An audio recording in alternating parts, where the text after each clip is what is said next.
स्वातंत्र्य आपल्या पदरी पडले। स्वातंत्र्य स्वातंत्र्य या शब्दाचा अर्थ फक्त तीच व्यक्ती समजू शकते जिने कधी पारतंत्र्य पाहिले असेल, गुलामगिरी पाहिली असेल।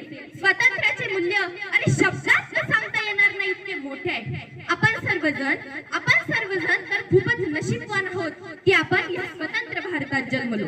त्या बाकीच्या अडचणी, त्या पारतंत्र्याच्या, गुलामगिरीच्या वेळा आपल्या हातात घडल्या गेल्या नाही याबद्दल सुद्धा आपण खूप नशीबवान आहोत। मित्रांनो, भारत, हिंदुस्तान, इंडिया ही नावं फक्त कानावर जरी आली ना तर या सरकत सळसळायला लागतं। आपली मान अभिमानाने उंचावते। जेव्हा तो तिरंगा आपल्या समोर फडकत असतो ना तेव्हा आपल्या मनातील, प्रत्येकाच्या मनातील ही भावना, तो आदर्श पाहण्यासारखाच असतो। किसी ने खूब कहा है कि हम अपने जान के दुश्मन को भी अपनी जान कहते हैं। मोहब्बत की इसी मिट्टी को हिंदुस्तान कहते हैं। मोहब्बत की इसी मिट्टी को हिंदुस्तान कहते हैं। जो दुनिया में दिखाई दे उसे कहते हैं खामोशी, जो दुनिया में दिखाई दे उसे कहते हैं खामोशी, और जो आंखों में दिखाई दे उसे तूफान कहते हैं, उसे तूफान कहते हैं। आपल्या भारताला ना सोन्याची चिडिया म्हटलं जातं। का बरं? कारण आपल्या भारतासारखं समृद्ध, शेती प्रधान, कृषी प्रधान देश दुसरा कोणता नव्हता हो त्या काळी।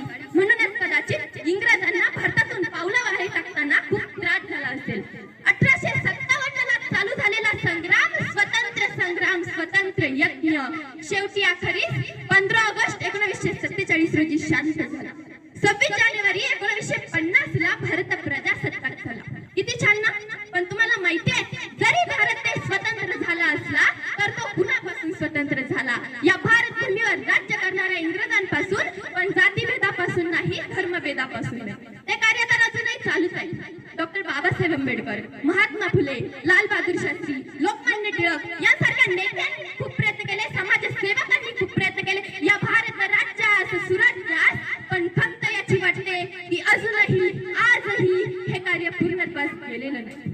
आजही ती हवी तशी संपत्ती, तो हवा तसा स्वप्नातला भारत दिसत नाही। पूर्वी ना इनामापेक्षा इमान हा शब्द भारतीयांसाठी खूप महत्वाचा होता, पण आता भ्रष्टाचाराशी मैत्री करून इमानदारी विसरून गेलोय आपण। या सूर्याला, या भारताच्या सूर्याला ना गुन्हेगारीचं ग्रहण लागतंय।